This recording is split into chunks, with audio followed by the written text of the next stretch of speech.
जहां प्रधानमंत्री नरेंद्र मोदी G7 शिखर सम्मेलन को लेकर इटली दौरा 2 दिवसीय पर थे, जहां पर अब वे वापस भारत लौट चुके हैं। G7 शिखर सम्मेलन का आयोजन इटली के अपुलिया में फसानो शहर में लग्जरी रिसोर्ट बोर्गो एनगाछिया में 13 से 15 जून तक हुआ था। इसी के साथ आपको बता दें, प्रधानमंत्री नरेंद्र मोदी को खास मेहमान के तौर पर G7 शिखर सम्मेलन में आमंत्रित किया गया था और पीएम मोदी ने भी बेहतरीन ढंग से भारत का प्रतिनिधित्व किया और यूं तो भारत के साथ कुछ अन्य देशों को भी सम्मेलन में बुलाया गया था जो कि G7 के सदस्य नहीं हैं, पर सम्मेलन के दौरान भारत की धमक अलग नजर आई।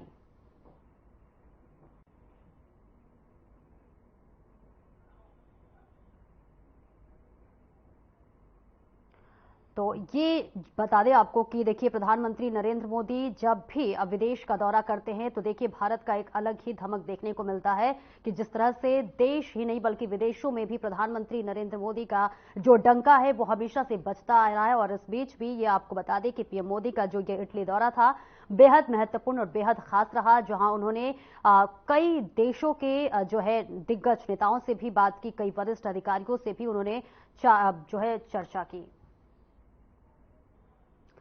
तो प्रधानमंत्री नरेंद्र मोदी देखिए G7 शिखर सम्मेलन को लेकर जो है इटली के 2 दिवसीय दौरे पर थे और ये जो दौरा था बेहद महत्वपूर्ण था, क्योंकि खासतौर से महत्वपूर्ण इसलिए भी हो जाता है क्योंकि जिस तरह से देश ही नहीं बल्कि विदेश में भी प्रधानमंत्री नरेंद्र मोदी का जो धमक है वो अलग ही नजर आता है। प्रधानमंत्री नरेंद्र मोदी जहां जाते हैं वहां वो अपनी एक छाप छोड़कर आते हैं और जिस तरह से बीते कुछ सालों में बात करें भारत की तो देखिए भारत अपने आप में एक वर्चस्व कायम कर चुका है और न सिर्फ देश में बल्कि विदेशों में भी भारत का एक अलग नाम है और जिसके लिए प्रधानमंत्री नरेंद्र मोदी को देखिए कहीं भी वो बात कर ले, अगर अभी फिलहाल वो इटली के दौरे पर थे तो वो अलग ही एक धमक देखने को मिला। जिस तरह से तस्वीरें भी सामने आई थी और हमने भी आपको वो तमाम तस्वीरें दिखाई थी जहां पर प्रधानमंत्री नरेंद्र मोदी से मिलने के लिए तमाम वो बड़े दिग्गज नेता भी आए और उन्होंने बातचीत की, चर्चा की और इसी के साथ साथ विदेश नीति पर भी देखिए तमाम वो बड़े और महत्वपूर्ण विषयों पर भी बातचीत की, चर्चा की और देश में या फिर विदेश की वो तमाम खासतौर से वो मुद्दे जो कि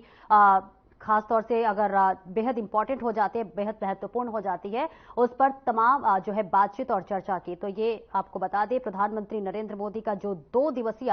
जो है इटली का दौरा था वहां पर वो पहुंचे, वहां पर तमाम दिग्गज नेताओं से उन्होंने मुलाकात की और मुलाकात करने के बाद से देखिए कई ऐसे महत्वपूर्ण विषय हुए जिस पर उन्होंने बातचीत की और चर्चा भी की।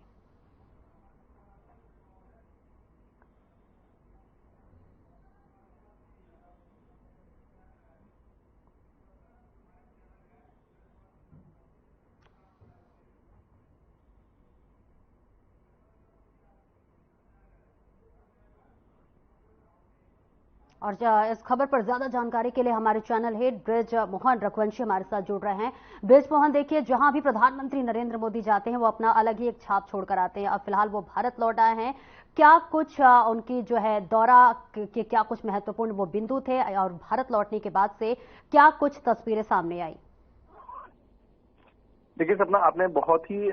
बेहतरीन तरीके से जो आपने अभी पक्ष रखा, ये मैं आपको बताते चलूं कि आमतौर से जब भी विदेश यात्राएं अब तक के प्रधानमंत्रियों द्वारा जो की गई है, और मैं लगभग इससे पहले मैं डॉक्टर मनमोहन सिंह जी के साथ भी मैं यात्रा कर चुका हूं और मुझे ये सौभाग्य मिला है लगभग आधे दर्जन से ज्यादा मैं विदेश यात्राएं प्रधानमंत्री श्री नरेंद्र मोदी जी के साथ कर चुका हूं। ये जो मेरी जो आखिरी ये यात्रा थी नरेंद्र मोदी जी के साथ में और देश के प्रधानमंत्री बनने के बाद से ये उनकी पहली विदेश यात्रा थी। और इस विदेश यात्रा को लेकर के न कि सिर्फ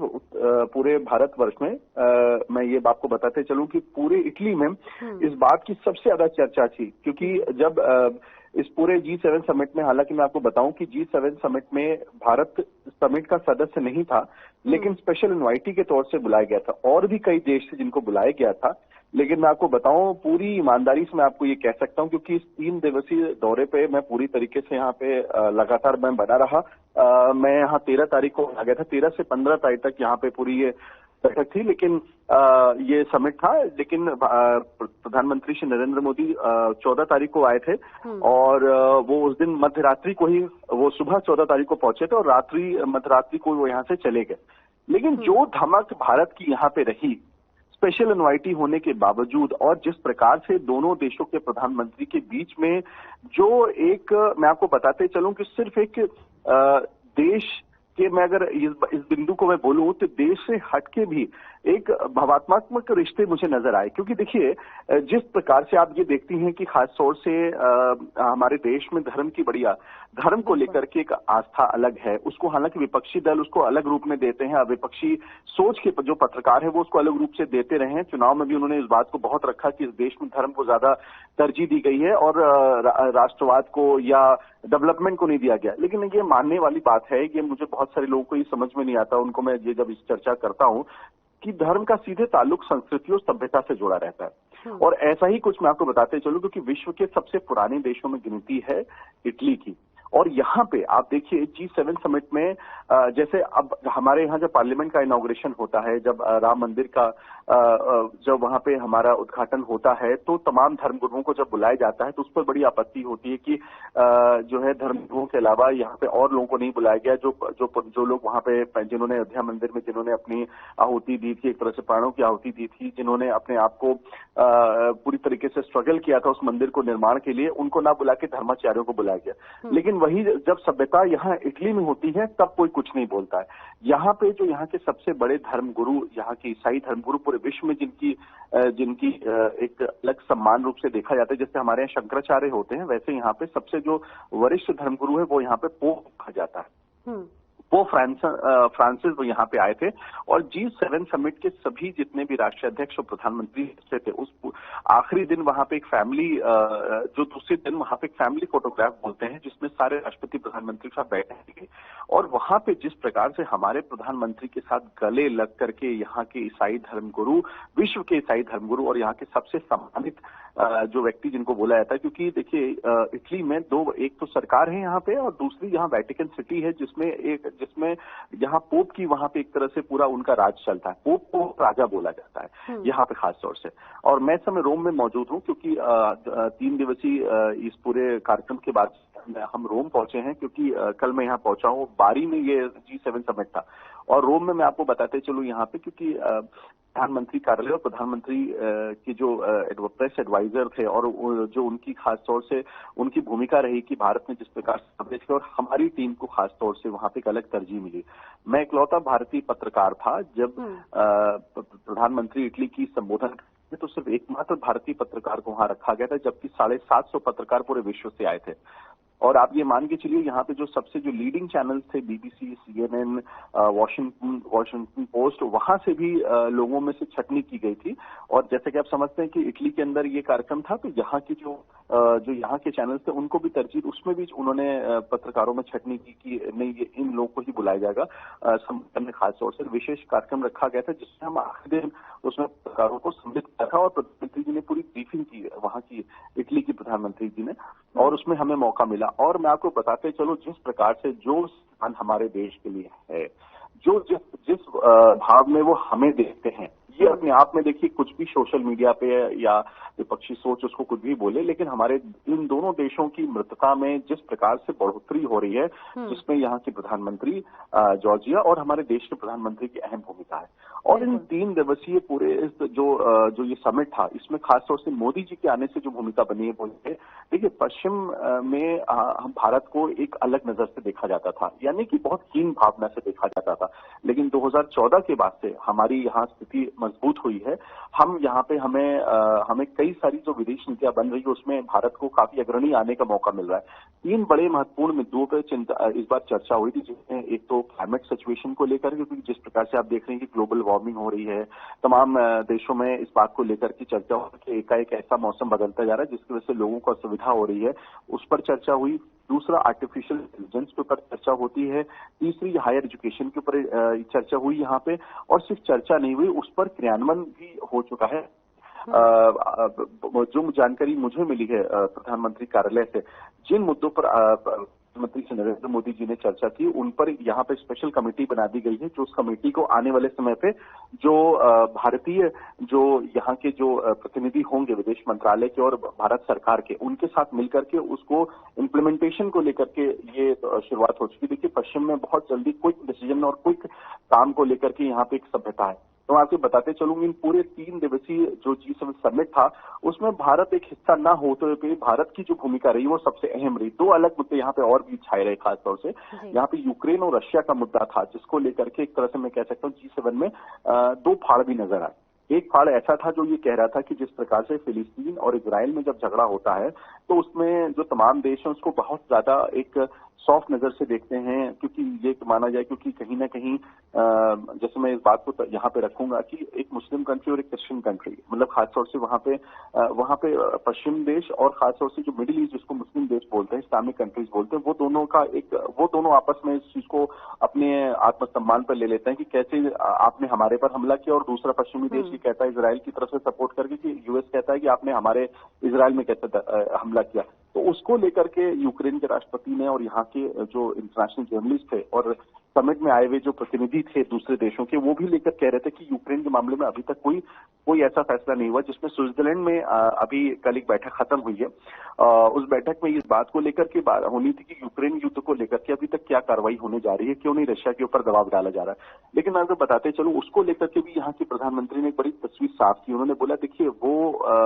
जहां तक यूक्रेन और रशिया की बात थी उसमें बहुत सारे ऐसे देश हैं जो अभी तक चुप है। उसमें भारत की भी भूमिका यह है कि भारत के प्रधानमंत्री ने यूक्रेन के राष्ट्रपति से मुलाकात तो की, लेकिन कहीं ना कहीं उन्होंने रशिया के साथ जो हमारे संबंध है वो आज के संबंध नहीं, काफी साल पुराने संबंध है, काफी वर्षों के संबंध है। तो यही हमारे देश की देखिए नीति का कितना बड़ा असर है और हमारे देश के प्रधानमंत्री का जो नजरिया है, जो उनका विजन है वो कितना बड़ा है कि 2 देश जो आपस में लड़ रहे हैं उन देशों के साथ भी समान रूप से हमारे संबंध बने हुए हैं, क्योंकि वो दोनों देश हमारे देश के प्रधानमंत्री का सम्मान बहुत करते हैं। तो कहीं ना कहीं यूक्रेन और रशिया की बात यहाँ पे G7 में उठी, और खास तौर से मैं आपको बताते चलूं कि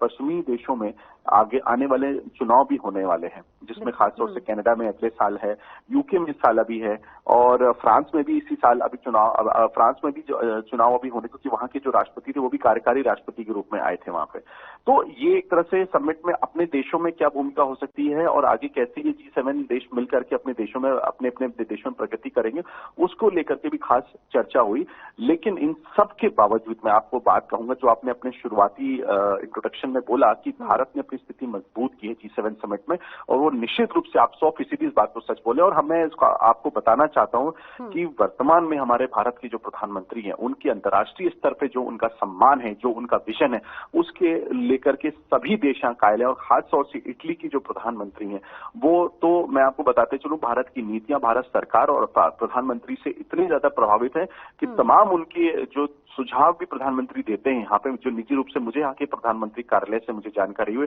उसको बहुत तुरंत उसको इम्प्लीमेंट करते हैं। और भारत का रवैया बहुत जबरदस्त, और पहली बार मैं आपको बताऊं यूरोपियन देशों में भारत को जिस प्रकार से देखा जाता था उसमें इतना इजाफा हुआ है सम्मान में, जो मैं आपको शब्दों में नहीं बयान कर सकता। और आने वाले समय में, क्योंकि भारत पहले कटा रहता था यूरोपियन देशों से, यूएस, और वो हाँ समझते थे कि हम जैसे बहुत सारे कि हमारा देश बहुत पिछड़ा है, हम बहुत एक ऐसा देश है जो कि हमसे बहुत, क्योंकि हम पर अंग्रेजों ने राज किया है, हम लोग की जो सोच है, मानसिकता है, क्योंकि हम लोग की जनसंख्या बहुत ज्यादा है, इसको ये समझा जाता है कि जनसंख्या जिस देश में ज्यादा होती है वो देश बहुत पिछड़ा रहता है। लेकिन 2014 के बाद से जो हमारे देश की विदेश नीतियां, जिसमें अहम भूमिका निभाने वाले में हमारे देश के विदेश मंत्री जो पहले विदेश सचिव थे एस जयशंकर, उनकी भूमिका अहम है। वो एक टीम मेंबर की तरह है प्रधानमंत्री नरेंद्र मोदी जी के साथ उनके विजन को लेकर के। दूसरा स्थान आता है हमारे एनएसए का, अजीत डोभाल साहब। और अजीत डोभाल साहब है वो एनएसए थे जो यूपीए सरकार में भी एनएसए थे। तो ये देखिए कहीं ना कहीं प्रधानमंत्री नरेंद्र मोदी जी की पूरी टीम होती है जो उसको पूरा मैनेज करती है, पूरा अंतर्राष्ट्रीय नीतियों को लेकर के। और तीसरे जो हमारे वर्तमान में जो इस समय विदेश सचिव है विनय जी, उनकी भूमिका बहुत अहम है। मैं आपको बताऊं, एक जबरदस्त टीम हमारे पास इस समय है विदेश मंत्रालय से लेकर प्रधानमंत्री कार्यालय में, जिनको प्रधानमंत्री समय समय पर दिशा निर्देश उनको देते रहते हैं और उनके सुझावों को लेकर के जो अपने उसमें जो भूमिका होती है उनको बताते हैं, जिसको लेके आज हमारी अंतर्राष्ट्रीय पटल पे जो भारत की जो भूमिका और जो भारत का जो स्थान हुआ है वो इससे पहले न कभी था, और मुझे लगता है इसके बाद भी नहीं हो पाएगा, क्योंकि जो भारत की स्थिति को मजबूत किया गया हमारे देश के अंदर। तो हम कहते हैं ना कि घर की मुर्गी दाल बराबर जैसी बात होती है, लेकिन आप इससे बाहर निकलिए तो पता लगता है भारत सरकार और भारत के लोगों के नागरिकों की कितनी यहाँ अहमियत है। और उसका जीता जागता प्रमाण मैं आपको देना चाहता हूँ कि 750 पत्रकारों में मात्र 65 पत्रकारों को शॉर्टलिस्ट किया जाता है, जिसमें से भारत से एकमात्र पत्रकार मैं होता हूं जिसको आदरणीय प्रधानमंत्री इटली की जॉर्जिया के संबोधन में उनकी जो आखिरी दिवसीय ये बैठक के बाद जो ब्रीफिंग देती हैं वो उसमें हम मौजूद हैं। तो इससे बड़ा कोई उदाहरण नहीं है कि भारत के और इटली के संबंध कितने मजबूत हैं और G7 में भारत की भूमिका कितनी अहम रही। बिल्कुल। जैसे कि देखिए, हालांकि प्रधानमंत्री नरेंद्र मोदी वापस लौट चुके हैं, लेकिन जब उनका ये दौरा था उस वक्त देखिए विपक्ष की तरफ से भी कई बार बयानबाजी भी सामने आई। हालांकि आपने कहा कि देखिए जो प्रधानमंत्री नरेंद्र मोदी की छवि है या फिर जो उनका डंका है वो देखिए देश नहीं बल्कि विदेशों में भी बचता नजर आया है। लेकिन ये देखिए ये किसी से छिपी नहीं है। लेकिन सवाल ये है कि इसके बाद भी विपक्ष इस पर सियासत क्यों करता है? क्योंकि अगर प्रधानमंत्री नरेंद्र मोदी विदेश का दौरा कर रहे हैं तो कहीं ना कहीं वो देश के पक्ष में ही बात करते हैं। अच्छा, मैं आपको यहाँ पे एक थोड़ा सा बहुत सॉफ्ट शब्दों में एक बात मैं आपसे बताऊं। हमारे देश की जो सबसे मुख्य विपक्षी पार्टी है, जो लगभग 2 बार के बाद से तीसरी बार उस पार्टी को इतने नंबर आ गए हैं कि उसको विपक्ष पार्टी का दर्जा मिल चुका है पार्लियामेंट के अंदर, ठीक है। इस पार्टी की जो मुखिया हैं उनका जो जन्म स्थान है वो इटली है। लेकिन मैं आपको बताऊं यहाँ के सारे अंतर्राष्ट्रीय पत्रकारों जितने भी मौजूद थे यहाँ पे, क्योंकि मैं आपको बताऊं क्या है ना, जैसे हमारे देश में क्या होता है कि मीडिया को खासतौर से ये माना जाता है, उनके लिए शब्द इस्तेमाल किया जाता है जो मैं अपने चैनल पर नहीं बोलना चाहता हूँ कि सरकार के विषय में अगर हम कुछ जो तस्वीर जो सरकार प्रस्तुत करती है, जो सरकार ने काम किया है देश, अगर आप उसको दिखाते हैं तो हमारे यहाँ जो विपक्षी सोच है, जो क्योंकि विपक्षी सोच में सब लोग आ जाते हैं, तमाम सोशल मीडिया के जो बहुत सारे इन्फ्लुएंसर्स हैं, बहुत सारे ऐसे पत्रकार जो लगभग 10-12 सालों से जिन्हें नौकरियां तक नहीं मिली हैं, जिनको एक तरह से कहा जाए कि अपने चैनलों से अपनी मानसिकता के चलते उनको वहां से पद अपना छोड़ना पड़ा, उनको वहां से हटना पड़ा या हटाया गया उनको वहां से। वो अपने घर में बैठ करके अपना एक यूट्यूब चैनल चला करके अपनी विपक्षी सोच उन्होंने बना रखी है। और जो सरकार के विषय में जो चीजें अच्छी बताई जाती है, अगर यही उनको अगर हम बात करें तो चाइना में आप चले जाइए, वहां तो कोई मीडिया ही नहीं, वहां तो सरकार की बात रखी जाती है और वहां एक सरकार ऐसी है और देखिए पूरा देश कितना एकजुट है वहां पे। दूसरे देशों की भी स्थिति मैं आपको इटली के अंदर मौजूद है, यहाँ पे राय न्यूज RAI न्यूज के नाम से यहाँ का सबसे बड़ा ब्रॉडकास्टर है। वो जो चैनल है वो मतलब उस चैनल की प्राथमिकता ये है कि वो अपने जो इस पूरे G7 समिट और इटली के प्रधानमंत्री ने जिस प्रकार से काम किया वो उसको दिन भर दिखा रहा है। मैं यहाँ के उसके एडिटर के साथ, उनके सारे जितने भी जर्नलिस्ट थे, जो उनके पूरा स्टाफ था, हम लोग दिन भर उनके साथ बैठते थे। सब सारा काम वही कर रहे हैं क्योंकि जो देश जिसको चुन करके भेजा गया है उनकी तो नीतियों को आपको दिखाना पड़ेगा ना। उसको दूसरा पक्षी कैसे कह सकता है कि आप वो उसको डैश मीडिया हो चुकी है, वो डैश मीडिया हो चुकी है, ये गलत बात है। तो आपने जो बात कही मैं आपको बताना चाहता हूँ कि विपक्षी सोच जो है, आप देखिए यहाँ के जितने भी इंटरनेशनल जर्नलिस्ट थे और जो इंटरनेशनल जर्नलिस्ट उनको तो ये माना जाता है, जैसे BBC को हमारे यहाँ ये माना जाता है कि बहुत ज्यादा न्यूट्रल है। नहीं, वो भी मानसिकता के साथ ही यहाँ पे चैनल, वो विदेशी चैनल है लेकिन मैं आपको बताते चलो उसकी भी खास मानसिकता है। मैं आपको बताऊं यहाँ पे जितने भी इंटरनेशनल चैनल थे, लेकिन यहाँ पे किसी ने भी हमारे मुख्य विपक्षी दल के जो मुखिया हैं, जिनको संभवतः आने वाले टाइम पे आपको पता ही कि उनको वहाँ जो इसकी इंडिया अलायंस का उनको एक तरह से चेयरपर्सन के रूप में भी उनको उस तरह से देखा जा रहा है। सबसे उनको पहले भी वो संयोजक थी उसकी जो है, तो वो तो उनका स्थान है, उनका तो गृह देश है यहाँ पे, लेकिन कोई चर्चा यहाँ पे नहीं होती, कोई न्यूज में कोई बात नहीं आती। क्योंकि देखिए क्या है, जो सरकार अच्छा काम कर रही हो, तीसरी बार चुन के सरकार आई है। मैं आपको बताते चलूं सोनिया, इससे सपना की जो इससे पहले हमारी जो एंकर्स थे, मैं उनको यही वाली बात बताता था। पूरे विश्व में ये वाली बात को मैं बार बार इसलिए दोहराता हूं क्योंकि ये हमारे देश के लोगों को जानना पड़ेगा। बहुत सारी हम क्या करते हैं ना कि अगर हमें हमारे जो हमारे को अभी आम का सीजन है, जो आम हम खाते हैं ना, वो सबसे घटिया क्वालिटी का आम खाते हैं, वो आम सारा एक्सपोर्ट हो जाता है। और जो हम लोग को आदत क्या है, खराब चीजों की आदत है और अच्छी चीजें हमारे, क्योंकि उसका मोल हम लोग नहीं देते यहाँ पे। और मैं आपको बताऊं कि इसी प्रकार से इस देश के अंदर ये जो स्थिति जिसको पूरे विश्व में सब लोग स्वीकार किया, लेकिन हमारे देश में नहीं स्वीकारा लोगों ने, कोरोना काल के बाद से इकलौता देश है भारत जो सरकार यहाँ पे कोरोना में जिस प्रकार से आदरणीय प्रधानमंत्री श्री नरेंद्र मोदी जी ने, मैं आपको बताते चलूं कि कोरोना में मेरे पिताजी की भी डेथ हुई थी, लेकिन मैं आपको ये बताते चलूं कि ऐसा नहीं था कि सरकार 1.5 अरब की जनसंख्या को सरकार ने किस तरीके से उनको मुहैया करा सकती थी उनको कराया।